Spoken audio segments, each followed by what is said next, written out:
Canal Beleza Biomacatinga, sou Gilvan. Jornal do ABC, número 145. Muitas pessoas perguntam sobre madeira e tem muita gente falando algo, por exemplo, que o Pinus é a melhor madeira. Pinus, não estou falando do pinheiro do Paraná, que não só existe no estado do Paraná, mas maior quantidade, maior concentração naquele estado. Estou falando do Pinus, aquela madeira bem fraca, mas se você souber fazer, dá para fazer caixa de boa qualidade. Eu sei fazer. Mas as madeiras, o pessoal tem falado que madeira muito densa, madeira muito dura, não serve para caixa de abelhas. Eu tenho provado o contrário. Eu tenho muitos vídeos nesse quadro, eu já falei disso, mas no geral mostrando a fabricação, vamos falar dessa maneira, apesar de eu não me enquadrar nem sequer na carpintaria e na marcenaria, né? E a parte de artesanato jamais, porque são profissões que exigem um nível técnico de qualidade, e a caixa Sans é uma caixa rústica, é uma caixa feita para atender necessidades específicas para determinados tipos de abelhas.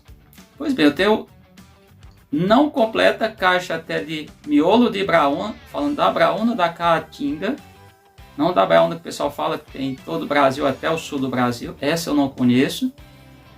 Mas de outras madeiras com alta densidade, agora inclusive quem viu o vídeo de ontem, eu estou fazendo caixas, consegui a madeira depois de muito tempo, mais ou menos uns 5 anos procurando, que essa madeira era muito difundida no Brasil. Na verdade é um grupo de espécies de madeira chamado roxinho, nome popular, tem outros nomes também, alguns chamam de violeta, outros lá, na verdade, fala, por exemplo, acho que é na Inglaterra que eles chamam de Deep Heart, que seria coração escuro, mais ou menos, se eu traduzir, não sei o que quer dizer isso mesmo, eu encontrei isso, mas o fato é que é uma madeira de alta densidade, difícil de trabalhar em tese, mas eu vi Humberto lá de Goiás fazendo umas caixas mais recentemente, acho que o ano atrasado, e eu pensei em fazer.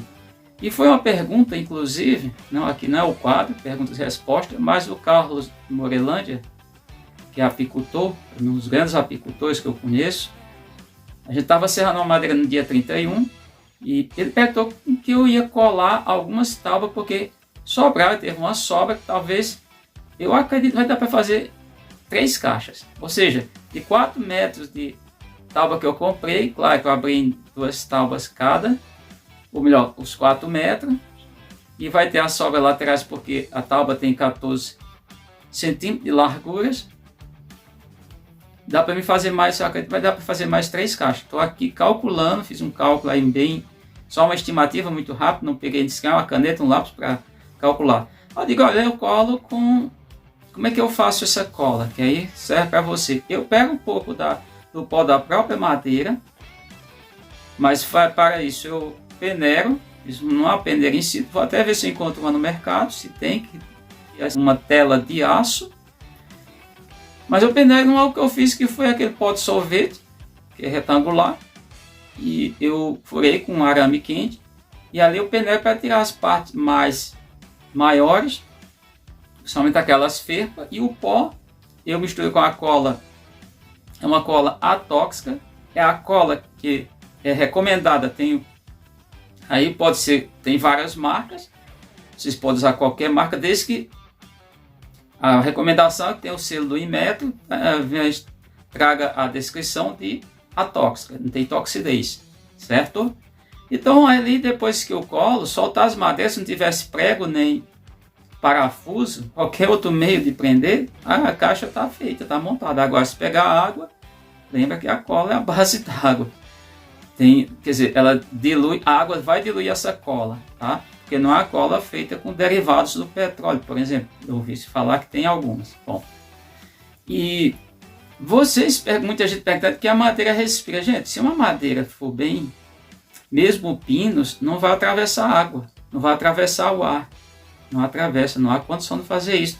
Uma espessura de 2 centímetros. Se for mais, como é comum, determinadas regiões, o pessoal fazer de 3 a 4 centímetros de espessura as tábuas, não tem como passar água nem ar atravessar essas madeiras. Agora o que acontece é que o pessoal não faz o ajuste bem feito. Então, entenda, esse é um ponto. E mais uma vez também, há muitos questionamentos, o pessoal questionando, inclusive uma pessoa perguntou se eu tinha acetato, então eu fiquei sabendo que vende em Oricuri, é um local mais próximo aqui na região.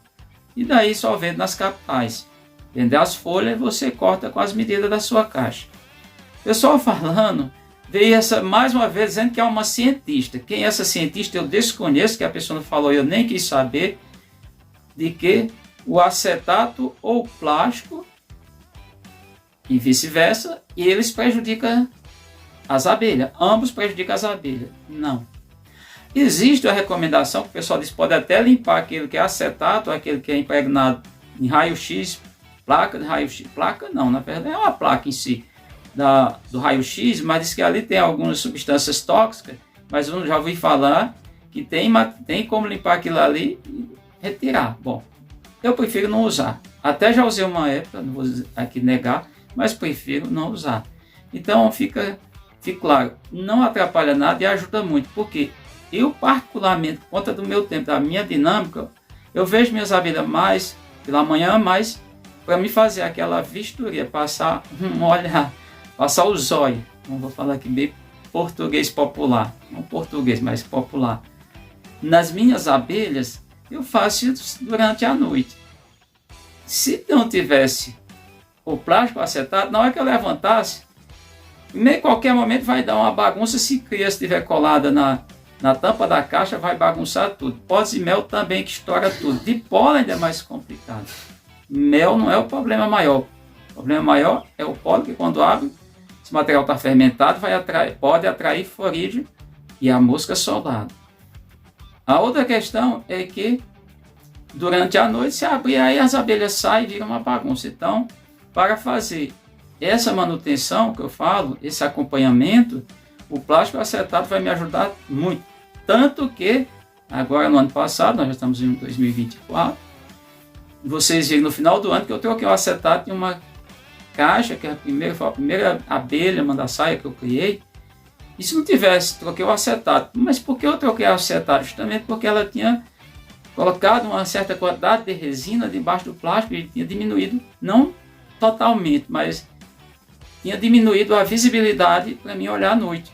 E eu preciso ficar observando o desenvolvimento das abelhas, das colônias. Então esse plástico, esse acetato não tem problema nenhum. Até porque tem meliponicultores que tem quantidades enormes de abelhas e não tem problema nenhum eles criando essas abelhas nessas condições. Fique bem claro isso, tá? E vocês podem usar tanto o plástico quanto o acetato, desde que compre novos. Preferência, se quiser passar, lavar com uma água, só água, pode ser que tenha algum resíduo da loja, depois enxugar, colocar nas caixas, pode ser uma medida. Eu, particularmente, nem faço isso, tá bom? Mas fica aí a critério do criador. Mas só dizendo para vocês, quem falou isso está falando algo que não sabe, que não procede. Ah, mas não.